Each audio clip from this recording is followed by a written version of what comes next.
ఈ రాష్ట్రంలో మెడికల్ కాలేజీల ప్రైవేటీకరణ, నకిలీ మద్యంతో వేల కోట్లు కొల్లగొట్టడం, నాణ్యమైన మద్యం ముసుగులో ప్రజల ప్రాణాలు తీయడం, కుల దురహంకారంతో బలిజ యువకుణ్ణి బలి తీసుకోవడం, కన్ను మిన్ను కానకుండా బాలికలపై టీడీపీ నేతలే అఘాయిత్యాలకు పాల్పడటం, అప్పనంగా వేల కోట్ల విలువైన భూములను 99 పైసలకు రాసిచ్చేయడం, ఇక సూపర్ సిక్స్ సంగతి సరే. ఇలాంటి విషయాలపై కాకుండా పేకాట శిబిరాలపై పవన్ ప్రశ్నించడం వెనుక కారణమేంటి?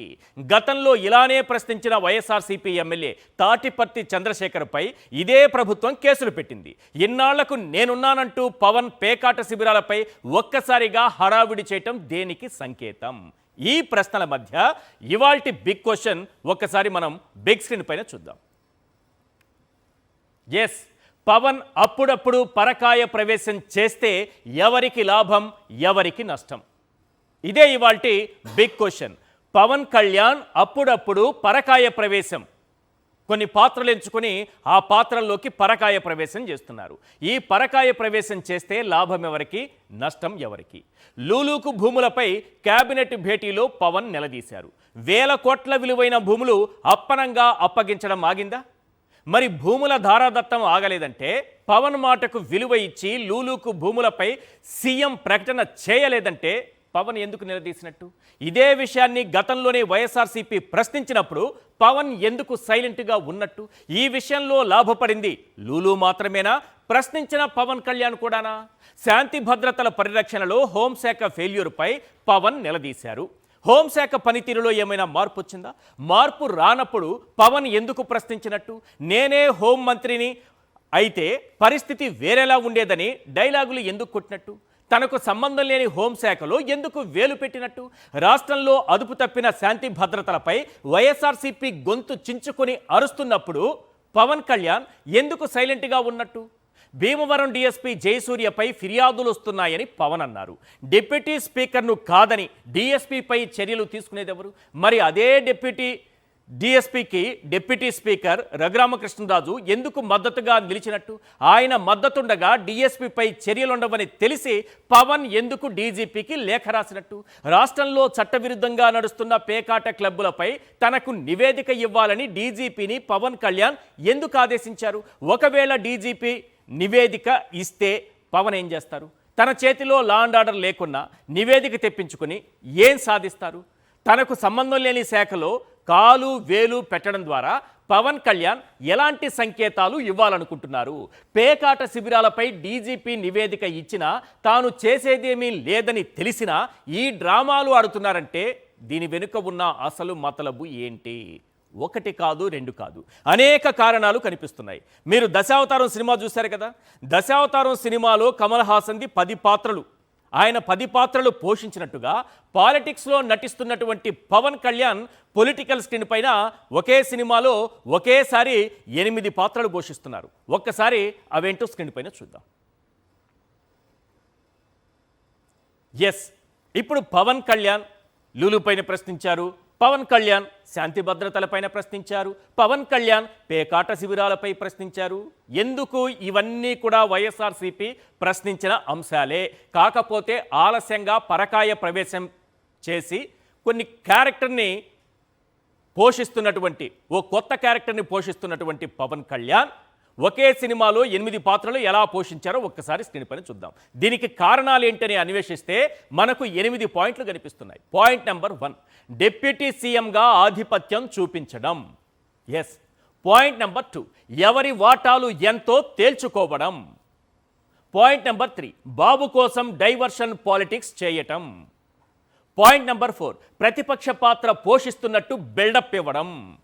పాయింట్ నెంబర్ 5, తాను యాక్టివ్ పాలిటిక్స్లోనే ఉన్నట్టు గుర్తు చేయటం. పాయింట్ నెంబర్ 6, వార్తల్లో హెడ్లైన్గా మారాలని తాపత్రయపడటం. పాయింట్ నెంబర్ 7, ప్రధాన సమస్యలపై స్పందించలేదన్న అపవాదు నుంచి తప్పించుకోవడం. పాయింట్ నెంబర్ 8, కూటమిలో తమ భాగస్వామ్యం ఉందని జన సైనికులను నమ్మించడం.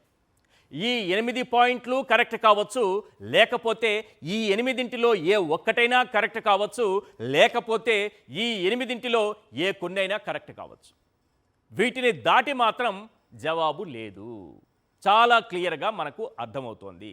ఇప్పుడు పవన్ కళ్యాణ్ గారు పేకాట శిబిరాలపై ఏం చర్యలు తీసుకున్నారని డీజీపీకి రాసినటువంటి లేఖ నివేదిక ఇవ్వాలని కోరడం పైన హోంమంత్రి గారు పాపం హోంమంత్రి గారు పవన్ కళ్యాణ్తో పడుతున్నటువంటి బాధలు మామూలుగా లేవు. ఎందుకంటే పవన్ కళ్యాణ్ మంత్రి, హోంమంత్రి గారు ఒక శాఖకు మంత్రి, ఈ మంత్రి ఆ మంత్రికి సంబంధించినటువంటి శాఖలో వేలు పెడతారు. పాపం ఏం చెప్పుకోవాలో తెలియక మేడం గారు పడుతున్నటువంటి అవస్థ శత్రువుకు కూడా రాకూడదు, ఎవరికి పాకిస్తాన్కు కూడా ఇలాంటి బాధ రాకూడదు. చూడండి మేడం గారు ఏం చెప్తున్నారు, ప్లీజ్ ఒకసారి ప్లే చేయండి. పవన్ కళ్యాణ్ కొంచెం ఇతర శాఖలలో ఎక్కువ స్పందిస్తున్నారనే ఆరోపణలు మొదటి నుంచి వచ్చాయి. ఇప్పుడు మళ్ళీ తాజాగా ఆయన డిప్యూటీ సీఎం అండి, పవన్ కళ్యాణ్ గారు డిప్యూటీ సీఎం. సజెషన్స్ ఇవ్వడంలో తప్పే ఉంది. సజెషన్స్ కాదు, డీజీపీ నుంచి నివేదిక కోరారు. ఇప్పుడు ఒకళ్ళు ఏదైనా ఇన్ఫర్మేషన్ వచ్చింది నా దగ్గరికి, ఎవరో ఒకరు వస్తారు, వేరే శాఖ వాళ్ళు వస్తారు, అమ్మ ఇలా అన్యాయం జరిగింది అంటారు. నేను కన్సర్న్ మినిస్టర్కి చెప్తానా చెప్పనా? లేకపోతే కన్సర్న్ మినిస్టర్ తాలూకా ఓఎస్డీకో లేకపోతే సిఎస్ ఎవరో ఒకరికి మేము ప్రిన్సిపల్ సెక్రటరీకి చెప్తామా చెప్పమా? ప్రతిదాన్ని భూతద్దంలో చూడకండి. విషయం ఏంటంటే ప్రతి విషయాలు కూడా మా వరకు వస్తాయండి, మా వరకు రాకుండా ఏమి ఉండవు. ఇది జస్ట్ అఫీషియల్ గా వచ్చిన కమ్యూనికేషన్ కింద భావించవచ్చు కదా. ఎందుకు దీనికి ఇంత రాద్దాంతో మాకు లేని ఈగోలు మీకెందుకు అబ్బా? నాకు అర్థం కాదు. మాకున్నాయండి, మా నోటీసులో మాకున్నాయి, మా దగ్గర కూడా రిపోర్ట్ ఉంది. ఆ రిపోర్ట్ ని బేస్ చేసుకొని మా చర్యలు ఉంటాయి. ఓకేనా? రాజ్యాంగం ప్రకారం ఉప ముఖ్యమంత్రి పదవి అనేది అఫీషియల్ కాదు. అట్లాంటప్పుడు సీఎంఏ సుప్రీము. అట్లాంటి టైంలో పవన్ కళ్యాణ్ ఈ డీజీపీని నివేదిక కోరి, మాది ఎన్డీఏ కూటమండి. మేము ఒక విషయం చెప్పనా, మీ ఇలాంటి క్వశ్చన్స్ లాస్ట్ గవర్నమెంట్ లో సీఎం ని మీరు అడుగుంటే ఈ పొజిషన్ ఉండేది కాదు ఈ రోజు మాకు. అదే కాదు చెప్తున్నా, ఇలాంటి క్వశ్చన్స్ ప్రీవియస్ సీఎం ని మీరు అడుగుంటే, లాస్ట్ సీఎం ని మీరు అడుగుంటే ఇలాంటి పరిస్థితులు ఇప్పుడు సొసైటీ కూడా వచ్చి ఉండేవి కాదు. నేనేమంటానంటే ఈ రోజు మేము అందరం ఎన్డీఏ కూటమిలో ఏదో రకంగా చిచ్చు పెట్టాలని చూస్తారు. మాకు అండర్స్టాండింగ్ ఉంది, మాకు సమన్వయం ఉంది, శాఖల మధ్యలో సమన్వయం ఉంది. మాకు ఎటువంటి ఈగోస్ లేకుండా మేము పనిచేస్తున్నాం, మా అధికారులు ఎటువంటి ఈగోస్ లేకుండా పనిచేస్తున్నారు. మీకు కావాల్సింది రిజల్ట్, మంచి పరిపాలన. మేమందరం కలిసి మేము పని చేసుకుంటాం అనుకునేటప్పుడు ఇది అంత క్వశ్చన్ అవసరం లేదని నా ఉద్దేశం. Thank you. Right. First madam గారు తెలుసుకోవాల్సింది ఏంటంటే మాకు మేము అడుగుతాం, మీరు అడుక్కోవడానికి లేదు మేడం. ఇది రాజ్యాంగం, కొన్ని చట్టాలు మనకి ఉన్నాయి, వాటిని ఫాలో కావాలి. ఇంటి సమస్య అయితే మీరు కొట్టుకుంటే ఎవరికి ఇబ్బంది లేదు. మనం ఒక రాజ్యాంగాన్ని ఫాలో కావాలి, కొన్ని చట్టాలు ఉన్నాయి మనకి, ఆ చట్టాలని ఫాలో కావాలి. మేమేం కొట్టుకుంటాం, మేమేం తిట్టుకుంటాం మధ్యలో మీకు ఎందుకంటే ఇది ప్రభుత్వం, ప్రజలు ఎన్నుకున్న ప్రభుత్వం. ఒక్కొక్కరికి ఒక్కొక్క శాఖ ఇచ్చి పరిపాలన చేయమన్నారు. ఆ శాఖలను చూసే బాధ్యత వాళ్ళదే. డిప్యూటీ సీఎం గారు ఏదైనా అడుగుతారని మీరు అంటున్నారు. డిప్యూటీ సీఎం అన్నది ఎక్కడుంది హోదా? ఒక ముఖ్యమంత్రి గారు ఇచ్చినటువంటి హోదా తప్పిస్తే రాజ్యాంగబద్ధమైన పదవి కాదు కదా. మీకు మంత్రి పదవి ఎలా దక్కిందో పవన్ కళ్యాణ్ గారికి మంత్రి పదవి అలానే దక్కింది. ఈ విషయం మర్చిపోయి ఇది మాకు సంబంధించిందనేది మీరు చెప్తున్న మాట అది కరెక్ట్ కాదు. ఇక అత్యంత ముఖ్యమైనది, మేము సమాచారం తెప్పించుకుంటాం, పక్కన వేరే శాఖకు సంబంధించి ఏమైనా ఉంటే సమాచారం తెప్పించుకోవడం వేరు, నివేదిక తెప్పించుకోవడం వేరు. ఒక ప్రాబ్లం ఉంటే ఆ మంత్రి గారికి చెప్పడం వేరు, డీజీపీని అడిగి నివేదిక తెప్పించుకోవడం వేరు. మీ శాఖకు సంబంధించినటువంటి అంశాల్లో పవన్ కళ్యాణ్ గారు ఎందుకు వేలు పెడుతున్నారు అని అంటే మీరు చెప్తున్న సమాధానం ఈ క్వశ్చన్ గత ప్రభుత్వాన్ని అడగాలంట. పవన్ కళ్యాణ్ గారు వేలు పెట్టారు అప్పుడేమన్నా? అప్పుడు పవన్ కళ్యాణ్ గారు ఎక్కడున్నారు మేడం? పాపం ఎమ్మెల్యే కూడా కాదు కదా. పవన్ కళ్యాణ్ గారు వేలు పెడితే కదా గత ప్రభుత్వంలో అడగడానికి. మీరు నలుగురిని పోగేసి ఒక సామాజిక వర్గానికి సంబంధించిన వాళ్ళనే కూర్చోబెట్టి అడుగుతామంటే కుదరదు. కొంతమంది రవిచంద్రన్ లాంటి రిపోర్టర్లు ఉంటారు, విలేకరులు ఉంటారు, నికార్సైన వాళ్ళు ఉంటారు, వాళ్ళు కూడా క్వశ్చన్ చేస్తారు. దానికి సమాధానం చెప్పాలి మనం. ఇలా గత ప్రభుత్వం పైన తప్పించుకోవడం కరెక్ట్ కాదు. ఇక ఏ డిఎస్పీ జయసూర్యపై పవన్ కళ్యాణ్ గారు పేకాట శిబిరాలు నిర్వహిస్తున్నారని అన్నారో అదే డిఎస్పీ జయసూర్య చాలా ఉత్తమమైన వ్యక్తి, అద్భుతంగా ఆయన తన విధులు నిర్వర్తిస్తారనే సర్టిఫికేట్ని మన డిప్యూటీ స్పీకర్ గారు ఇచ్చారు. ఒకసారి డిప్యూటీ స్పీకర్ గారు ఏం మాట్లాడారో విందాం. Is a very good officer. నేనైతే అతను మంచి ఆఫీసర్ అని చెప్పి నాకున్న నాలెడ్జ్ దృష్ట్యా, ఎందుకంటే అబ్జర్వ్ చేస్తాను కాబట్టి నాకున్న ఇన్ఫర్మేషన్ ప్రకారం అతను మంచి ఆఫీసర్ అనే నాకున్న రిపోర్టు. వెస్ట్ గోదావరి, భీమవరంలో ప్యాక్ ఆడుతున్నారు అంటే ఇప్పుడు ఎలా ఉంటుందంటే ఊపిరి తీసుకుంటున్నట్టే ఉంటుంది అక్కడ. మా జిల్లాల్లో గోదావరి జిల్లాల్లో ఎవరు పడితే ఇంట్లోనే ఎక్కడో ఆడేస్తూ ఉంటారు. చాలా స్ట్రిక్ట్ గా ఎన్ఫోర్స్మెంట్ అయితే గత 2-3 నెలలుగా జరుగుతుంది. అందుకనే ఏదో తుఫాన్ వస్తే తుఫాన్ షెల్టర్కి వెళ్ళినట్టు చాలా మంది గోవాకి శ్రీలంకకి వెళ్ళిపోతున్నారు తీసుకెళ్ళి. ఈ నిజాలు. బట్ ఖచ్చితంగా ప్యాక్ ఆర్ట్ మీద గవర్నమెంట్ ఉక్కుపాదం మోపింది. సో జోదం అనేది గత కొద్ది మాసాలుగా గవర్నమెంట్ ఉక్కుపాదం, పోలీస్ డిపార్ట్మెంట్ ఎస్పీ గారు ఉక్కుపాదం పెట్టిన తర్వాత భీమవరమే కాదు ఆ చుట్టుపక్కల ప్రాంతాలు, చుట్టుపక్కల జిల్లాలు ఎక్కడా కూడా ప్యాకాట్ అనేది జరగట్ల. భీమవరంలో కూడా ప్యాకాట్ అనేది జరగట్లేదు.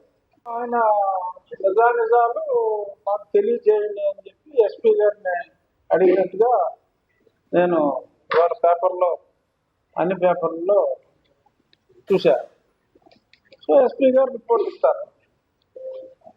సో ఆయన శాఖే కాకుండా మిగిలిన శాఖలను కూడా పట్టించుకోవడం సంతోషించవలసిన విషయం.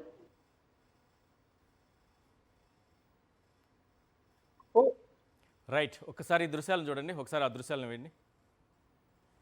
ఆ దృశ్యాలు ఒకసారి చూపించండి. డిప్యూటీ స్పీకర్ గారు మాట్లాడుతున్న దృశ్యాలు. పక్కన ఎవరు కూర్చున్నారు? పైగా నవ్వుతున్నారు కొనతాల రామకృష్ణ గారు. ఆ పార్టీకి సంబంధించినటువంటి, జనసేన పార్టీకి సంబంధించినటువంటి ఎమ్మెల్యే. అక్కడ క్వశ్చన్ చేసింది ఎవరంటే వాళ్ళ పార్టీ అధినేత. నవ్వు వస్తుంది అందరికి ఇక్కడ స్టూడియోలో, నాకు నవ్వు వస్తుంది, ఆయన కూడా నవ్వుతున్నారు. జనసేనకు సంబంధించి పక్కన ఎమ్మెల్యే ఉండగానే ఏ పవన్ కళ్యాణ్ గారైతే డిఎస్పి పేకాట శిబిరాలు నిర్వహిస్తున్నారని అన్నారో అదే డిఎస్పికి డిప్యూటీ స్పీకర్ గారు మంచి సర్టిఫికేట్ ఇచ్చారు. ఎప్పుడు ఇచ్చారు? పక్కన జనసేన ఎమ్మెల్యే ఉండగా. అంటే కూటమిలో టీడీపీకి సంబంధించినటువంటి ఎమ్మెల్యే, డిప్యూటీ స్పీకర్, అదే డిఎస్పి చాలా మంచి వ్యక్తిని, పేకాట శిబిరాలు ఆయన నిర్వహించడం లేదని, ఎలాంటి పంపకాలు అందరికీ చేయటం లేదని ఒక సర్టిఫికేట్ ఇస్తే, అదే కూటమిలో ఉన్నటువంటి ఓ మంత్రి, పైగా డిప్యూటీ సీఎం అయినటువంటి పవన్ కళ్యాణ్ గారు ఆ డిఎస్పీ పైన ఆరోపణలు చేస్తున్నారు. ఇప్పుడు ఇద్దరిలో ఒకరు చెప్పింది నిజం కావాలి, ఒకరు చెప్పింది అబద్ధం కావాలి. అంతే కదా? మంచైనా కావాలి, చెడైనా కావాలి. మరి పవన్ కళ్యాణ్ అబద్ధం చెప్పారా, పవన్ కళ్యాణ్ నిజం చెప్పారా? డిప్యూటీ స్పీకర్ గారు అబద్ధం చెప్పారా, డిప్యూటీ స్పీకర్ గారే నిజం చెప్పారా? అసలు పవన్ కళ్యాణ్ అప్పుడప్పుడు చేస్తున్నటువంటి ఈ పరకాయ ప్రవేశంతో ఎవరికి లాభం, ఎవరికి నష్టం?